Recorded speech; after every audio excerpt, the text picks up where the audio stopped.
Здравейте на доктор Антоанета Заркова. Добър вечер. Не за първи път ни гостува. Тя е специалист в Националната болница по хематология, лекар, но и специалист по аюрведична медицина. Сега сме ни поканили по-скоро в тази ви специалност, отколкото в хематологията.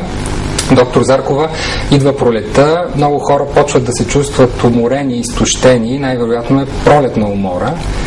Ами да, така се е кръстили. Все пак в светлината на аюрведа да кажа, че това е един труден период от функционирането на организма, защото това е един сериозен преход на границата между сезоните, преход от зимата към пролета. Когато така енергиите, според аюрведа, са лабилни в организма и това е един уязвим период, в който човек е много склонен да заболява от различни заболявания, да се обострят негови хронични страдания, но в същото време, освен че са лабилни аюрведичните енергии, са лабилни и токсините. И затова не е случайно много хора имат идеята, че трябва да направят нещо, за да поочистят малко тялото си след дългия зимен сезон. Повечето хора прилагат два подхода. Едните правят диета с цел козметична да отслабнат или пък да се чувстват по-добре, а доста хора вече в България следват и така религиозния пост. Това трябва ли да става след консултация с лекар, когато човек предприема някаква по-драстична промяна в хранителния си режим? Ами, редно е да стане грамотно. Все пак, особено ако човек има някакви здравословни проблеми, тогава е редно той да поиска съвета на диетолози, на своя личен лекар.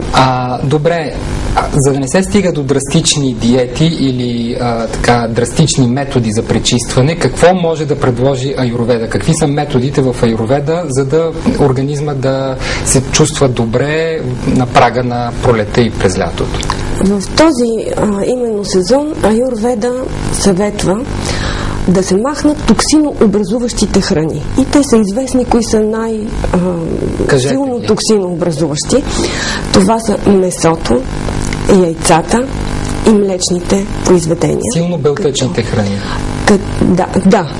Като обаче белтъчните от растителен произход са по-малко токсинообразуващи и те са приемливи. Ядките, да кажем. Ядките и някои бобови храни. Особено едно растение, което се продава в китайските магазини, нарича се китайска зелена соя. В аюрведа се нарича мунгдал. И това е едно растение, което е с пълноценен протеинов състав, което при консумацията му алкализира тялото и създава предпоставки за излъчване на много токсини. Да. И в аюрведа всичките очиствания стават дори на монодиета на тази храна. Човек да се храни само с това. Колко време? Колкото трае очистването. То може да бъде 10, 20, 30 дни. Като се ядат обаче и плодове, за да се набавят витамини. Добре, казвате, едното е намаляването на токсичните храни. Втора стъпка? Хидратация. Поемане на течност. Да, като особено е добре да се пие чай от джинджифил, който също алкализира. Може да се взима някоя хранителна добавка, която да увеличи образуването на жлъчни киселини, соли и това... Каква, например? Например, хепасейф. Той съдържа една прекрасна билка, която пречиства черния дроб и така се води като пречистваща кръвта, като пречистваща черния дроб в аюрведа. Имате ли опит? Действа ли наистина? Да, действа чудесно, да. Също така в хода на една такава диета, значи без месни, без млечни, без прости захари, като от всичките животински храни в аюрведа се допуска по време на очистването да се консумира претопено краве масло. Това, с което нашите баби са готвили. За съжаление, това по магазините не знам дали точно е краве масло. Може би в вносните имат нещо общо. Да.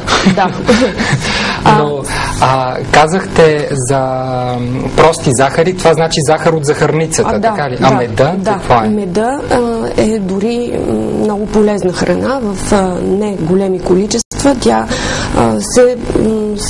Тя се препоръчва като носител на захари през този период на очистване.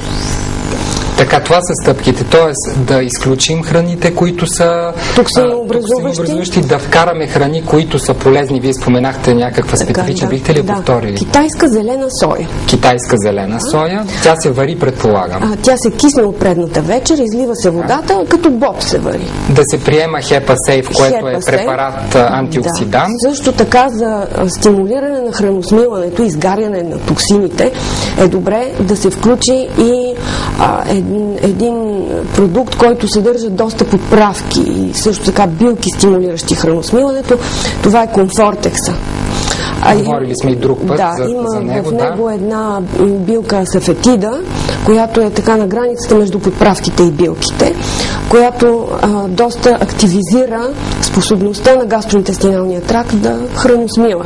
По време на този режим, човек може ли хранителен режим, може ли да изпълнява всекидневните си задължения? В смисъл, не е необходимо да се откъсва от работата си, от нормалния си живот. Значи дори и да мине само на растителна храна, той може да съхрани своите сили. Аюрведа е много внимателна да не наруши силите и устойчивостта на човешкото тяло.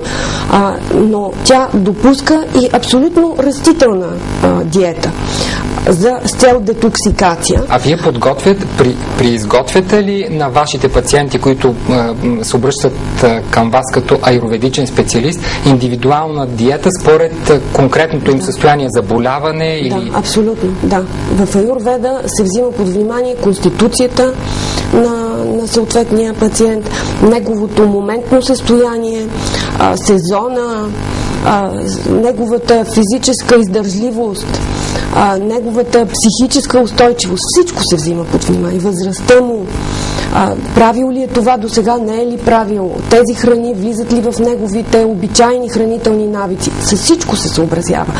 Но тук е момента, може би, да се подчертае, че постите са едно много хубаво нещо през пролета. Значи ние чистим къщите си, а защо да не очистиме и самите нас, в добрия смисъл на думата. Като постите могат да се правят грамотно и изобщо да не намалят устойчивостта и здравето, дори енергията на човека.